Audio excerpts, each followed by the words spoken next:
bienvenue sur la ferme Bel Air. La ferme est composée donc de 2 exploitations qui sont sur 2 villages et donc la production est faite sur 340 hectares de culture, dont 80% sont drainés.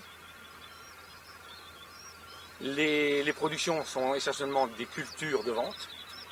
Alors la topographie des terrains qu'on exploite sont vallonnés, donc des parties hautes qui ne sont pas drainées, c'est les 20% que je citais tout à l'heure, et les parties basses où on a donc l'accumulation de l'eau par les pluies, et c'est là qu'on a rencontré depuis toujours les problèmes, et c'est pas de notre temps, puisque en creusant on a retrouvé des drainages donc, du temps des moines, des années 1800, donc c'était pas impossible qu'ils aient rencontré les mêmes problèmes que nous pour produire dans les zones qui étaient donc plus humides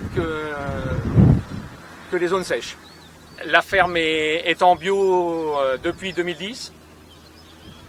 Donc les problèmes qu'on a rencontrés dans les zones des prairies qu'on récolte pour les animaux, ben, c'était l'accumulation de strongles et puis de douves qu'on rencontrait sur les animaux quand on les tuait à l'abattoir dans les foies.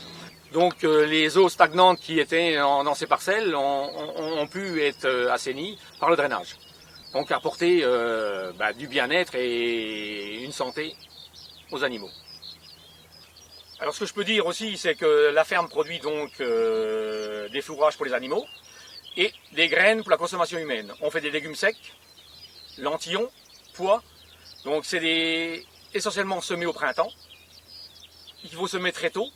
Et l'avantage du drainage, c'est de pouvoir rentrer dans les champs très tôt et installer une culture et pouvoir intervenir tout au long de sa végétation pour biner, entretenir donc la culture. Comme je le disais, donc l'exploitation produit en bio toutes les cultures. Donc qui dit bio dit absence de produits pesticides.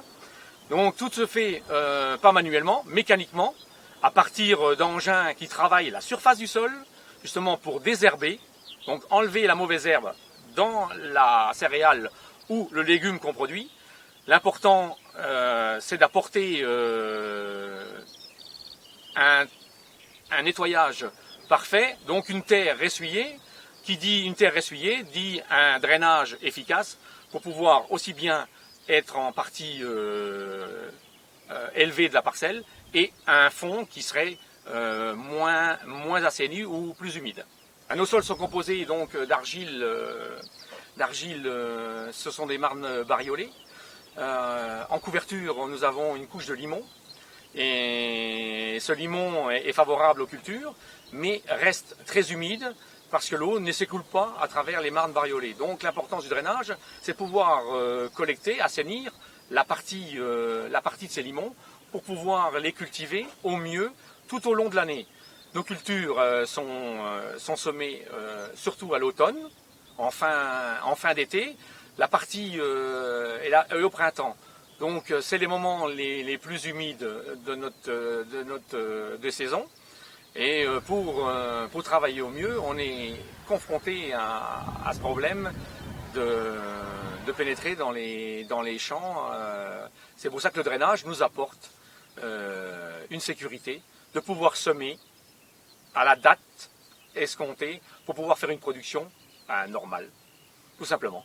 Donc ici, avant 72, avant le remembrement sur le banc communal d'Incheville, les parcelles étaient cultivées donc en ado, c'est-à-dire chaque propriétaire avait une parcelle entre 15 et voire moins pour les plus petites.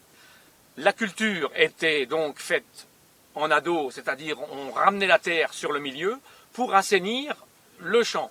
Mais on remarquait une chose, c'est qu'au fond de ces rigoles, l'eau stagnait et on ne produisait rien à cet endroit-là. Donc après le remembrement, on a pu développer donc, le drainage pour assainir et aplanir les champs. Et on s'est rendu compte que le pouvoir absorbant de la terre a été multiplié par 10 par le phénomène que la terre devient une éponge.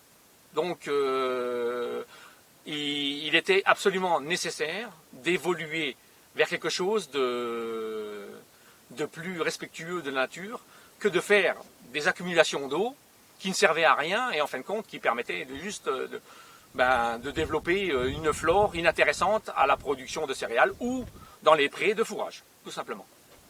Forcément, le blé intervient derrière une culture qui ramène de l'azote, puisque le blé consomme de l'azote.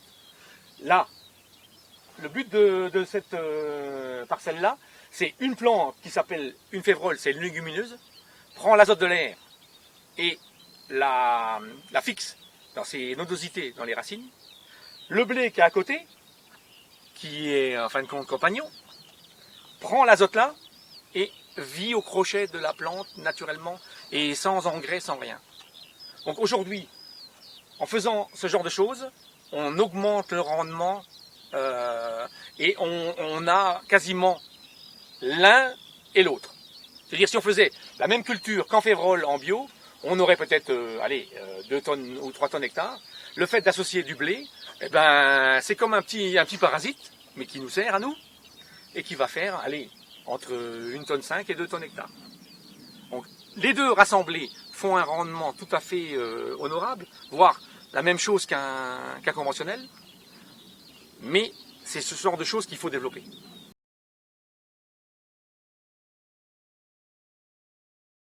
À la question des aspects négatifs, je dirais que j'en ne vois aucun. Bon, à part l'entretien où il faut demander autorisation pour nettoyer les cours d'eau, mais bon, ça reste quand même obligatoire, donc on s'y souscrit.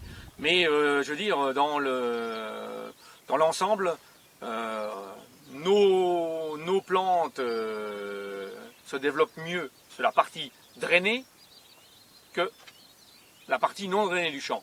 C'est-à-dire que le drainage apporte quand même quelque chose d'intéressant à la plante.